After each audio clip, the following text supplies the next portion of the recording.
Hai, assalamualaikum, Uncle BS here and welcome to my channel.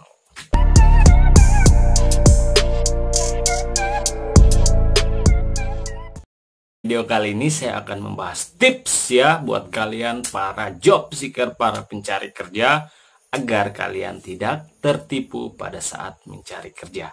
Ya, simak video ini sampai habis, jangan lupa subscribe, nyalakan notifikasinya. Langsung aja kita masuk ke pembahasannya. Oke, let's go. Pertama, telusuri nama PT atau perusahaan yang akan kita masukkan lamaran. Ya, sangat penting ya, penting banget untuk mengetahui tentang perusahaan yang akan kita ajukan lamaran. Ya, untuk itu saya sudah membuat videonya. Kita bisa masuk ke website ahu.co.id, itu langsung bisa lihat videonya, oke. Oke, kalian bisa langsung buka Google Chrome di sini. Kemudian masukkan ahu.co.id. Ini mohon maaf ya, dia membesar sendiri. Nah, ini kelihatan di sini, ini kayak iklan gitu, bisa dilewatin. Ntar mungkin agak lama jaringan cuy. Nah, setelah itu kalian bisa mencari di sini, klik pencarian dan data. Oke, tunggu. Oke, ya. Di sini kalian bisa lihat, tulis cari profil. Di sini saya akan mencari PT Bermuda Advertising, perusahaan lama saya. Checklist saya bukan robot, ya, of course I'm not a robot. Checklist saya bukan robot. Dan kemudian cari. Nah, muncul kan? Nah, itu berarti perusahaannya besar dan terdaftar. Di sini bahkan ada alamatnya tuh. Kalau misalnya nggak ada, pasti nggak kelihatan. Perusahaannya nggak bakalan terdaftar. Well, setelah tahu bagaimana cara menelusuri tentang perusahaan atau PT yang akan kita ajukan lamaran, terus kita ada pertanyaan nih, Bang, emang apa perbedaannya nih perusahaan yang sudah terdaftar sama yang belum terdaftar? Well, perbedaannya adalah perusahaan yang sudah terdaftar itu adalah perusahaan yang sudah masuk dalam bursa saham ya. Ya, jadi perusahaan seperti ini tuh dia besar. Perusahaannya besar. Dan seleksinya nggak mudah. Dalam mencari SDM itu mereka seleksinya nggak mudah dan biasanya memberikan upah yang UMR. Ya, UMR setiap wilayah. Dan kemudian juga dia emang memfokuskan pada sumber daya manusia atau SDM. Sedangkan perusahaan yang tidak terdaftar itu adalah perusahaan yang tidak ada di bursa saham. Ya, kebalikannya dari yang sudah terdaftar. Dan cenderung kebanyakan ini perusahaan seperti ini itu dimiliki secara pribadi. Seleksinya gampang, biasanya sih kalau ada orang dalam langsung masuk kayak gitu. Ya, seleksinya gampang dan biasanya nggak memberikan upah yang UMR. So guys, jadi buat kalian yang sudah mengetahui perusahaan-perusahaan yang akan kalian ajukan lamaran, ya jadi kalian bisa seleksi juga nih supaya kalian nggak terlalu membuang-buang berkas. Kan kasihan kalian asal masuk aja gitu, tapi nggak tahu perusahaannya, ternyata gajinya nggak sesuai dengan passion, ya kan? Jadi ketahui dulu perusahaannya, baru ajukan lamaran. Oke, next. Number two. Jadi yang kedua, hindari calo dan MLM. Well guys, yang pertama itu calo ya. Ini toksik banget nih calo ya. Jadi calo itu biasanya ya memberikan iming-iming buat para pelamar agar bisa langsung masuk kerja. Ya, jadi dengan syaratnya mudah aja. Selain pada berkas-berkas yang umum seperti biasa, itu dia ada duit pelicin gimana gitu. Ya, bisa ratusan, bisa jutaan. Ya, guys, harus lebih waspada terhadap calo. Kenapa? Kemungkinannya nih 50-50 ya. 50% dapat kerja, 50% kalian akan tertipu. Ya, tertipu. Ya, kenapa? Karena kalau kalian tidak tahu background daripada calo tersebut, masih ada keraguan, guys, you better watch out. Ya, cari informasi tentang calo tersebut. Bila perlu minta sosmed, alamat dia. Pokoknya kalian harus mengenal betul tentang calo tersebut. Ya kan? Bila perlu tanya, Bang, Abang bagian apa sih di perusahaan tersebut? kok abang bisa langsung masukin kita gitu aja? Simple. Kemudian MLM, you guys must be know lah ya tentang perusahaan MLM. One, two, akar, ya kan, sistem akarnya. Kebanyakan oknum-oknum MLM itu menyebarkan loker, ya menyebarkan loker itu dengan kata-kata yang alay banget ya, terutama iming-iming gaji yang tinggi, ya kan, gampang masuknya, ya, dan lebih parahnya itu mereka lebih sering itu merekrut dengan cara face to face. Mencerat anjir. Ya face to face. Jadi pada saat face to face itu mereka benar-benar memberi tekanan, push, ya kan, kayak bagaimana caranya itu orang yang diajak ini mau gabung, ya, untuk jadi korban sebenarnya, ya. Jadi diajak gabung masuk MLM, memperkuat mereka, membuat mereka ada duit, sebentar kalian kembali selagi. Ya, banyak sekali buktinya bahwa perusahaan-perusahaan seperti ini tuh menyesatkan. Nggak percaya? Ini buktinya nih. Nih. Ya. So guys, lebih berhati-hati dengan perusahaan seperti ini. Ya, saya juga ada sedikit cerita sih waktu saya di Jakarta kemarin, di Cibubur ya, Jakarta Timur.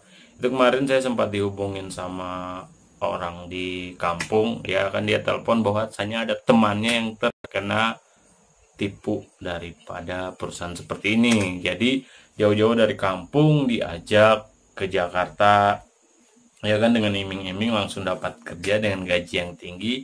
Begitu tiba, zong, ya, zong banget. Jadi dia hanya datang, bawa diri, ngapa-ngapain, disuruh gabung dia nggak mau karena emang dia udah tahu perusahaannya kayak apa. Tapi ya udah gitu, dengan keadaan dia yang seperti itu, uangnya pas-pasan, ya udah, hati saya tergerak, asik. Jadi saya bantu pada saat itu, ya kan, tinggal di kosan sementara sampai akhirnya nanti dia bisa pulang kembali ke kampung. So guys, ya, jadi hati-hati dengan perusahaan MLM ataupun calon. Oke, next.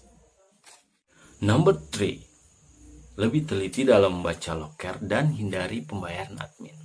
Ya guys, sebenarnya pembahasan saya ini ada 6. Cuman saya singkat aja supaya kalian tidak terlalu bosan ya melihat wajah saya, oke? Ya, jadi loker yang baik adalah loker yang masuk akal dan perusahaannya jelas. Ya guys, jadi ada nih loker yang cukup mencurigakan. Emang kayak gimana bang loker yang mencurigakan? Jadi kayak gini, loker yang mencurigakan itu biasanya iming-iming gaji tinggi, kemudian diselipin Google Maps, ya. Jadi benar-benar detail tuh alamatnya. Kenapa detail sih? Toh perusahaan kalau misalnya dicek di Google juga langsung dapat. Kenapa dia detail? Soalnya kalau nyari di Google Maps nggak bakalan dapat. Soalnya abal-abal tuh tempatnya, orang cuma sewa ruko, ya kan. Kemudian perusahaan seperti ini, bentar nyontek dulu. Dan seperti ini juga itu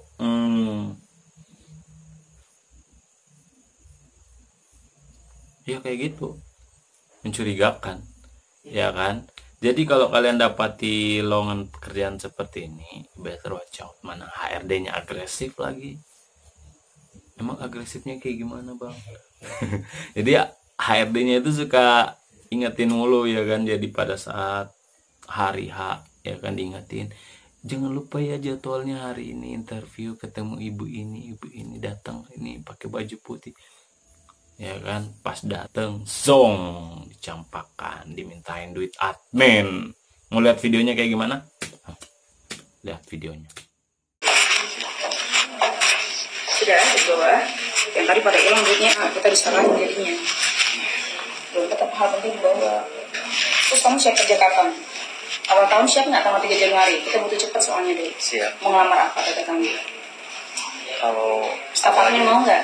boleh. Data entry ngurusin data karyawan bisa kan? Nanti diajarin ya. Bisa. Bulanan awalnya terima UMR 3.500.000 tapi dapat harian 30 sampai 50. Iya. Langsung tekan kontrak kerja besok, training besok, siap nggak? Siap. Sehari. Jadi nanti gaji kamu dihitung besok, tapi kamu mulai terhitung aktif kerja tanggal 3 Januari. Siap?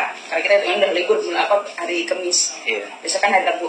Iya kan? Berarti Kamis kita udah hitungan udah libur bersama. Nanti, oke. Punten, hari ini nyandap 300.000 tuh untuk proses datanya, tapi sultan kerja dibalikin dulu, jaminan hukum. Enggak ada uang kan saya. Bawahnya berapa? Saya itu hanya jaminan aja. Coba, nanti kerja dibalikin lagi. Udah berapa? Kemarin tuh saya mau pulang lagi ke Bandung juga nggak cukup ongkos ya. Ada berapa dulu? Cuman 30 ada kelengkapan data lama, ada sini kata batu, nggak apa-apa.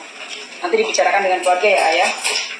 Ini baru bayar kelengkapan data lamaran 30.000, ya? Iya. Ini kan kalau dikatakan 30 hangus, ini kelengkapan data, ini data kembalikan nggak ditahan, ijazah juga nggak ditahan. Dia kerja kantor Senin di Jumat, 1 minggu libur. Masuk pagi jam 8, pulangnya jam 4 sore. Ya, nggak ada lembur, nggak ada ijazah nggak ditahan. Paham? Besok bisa nggak buat 300-nya langsung tanda tangan surat kerjanya? Sampaikan ke AA-nya atau ke tetehnya. Saya itu jaminan hukum, jadi kamu kayak kerja kerja di balikin deh, jadi jaminan pengeditas itu mana? Jadi nggak. Hei, masih makan? Nggak biar deh. Jadi, kalian sudah lihat kan videonya kayak gimana? Gila kan, HRD-nya, wah, ngomongnya kayak kereta. Kalah tuh lewat KRL. Duit admin ujung-ujungnya. Gila, 30.000 doang dimintain juga. Iya kan, parah banget sumpah. Saya pribadi ya pernah alamin kayak gitu, sumpah, swear.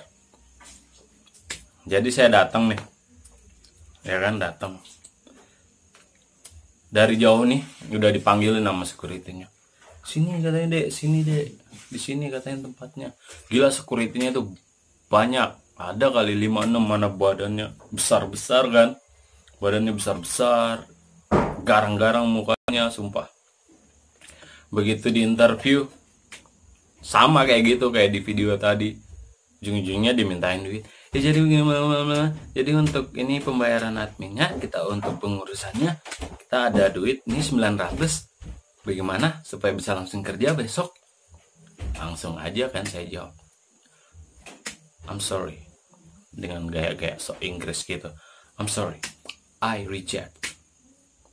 Kaget dia kan, anjir nih anak nolak, goblok, ya kan. I'm sorry, I reject. I'm looking for job. You guys gonna cheat me. I'm not gonna cheating by you guys. So goodbye. I'm sorry. Goodbye. Perusahaannya tuh aku tolak mentah-mentah. Kalau kalian ada di posisi yang sama pada saat itu, jangan takut untuk menolak. Ngapain baper sama HRD yang belum dikenal? Tolak aja. Ngapain ngasih duit? Orang kan lu pada nyari kerja buat dapat duit, bukan dipintain duit. Oke. Itu aja videonya. Saya mau makan dulu. Semoga bermanfaat. Subscribe. Komen. Bye. Assalamualaikum.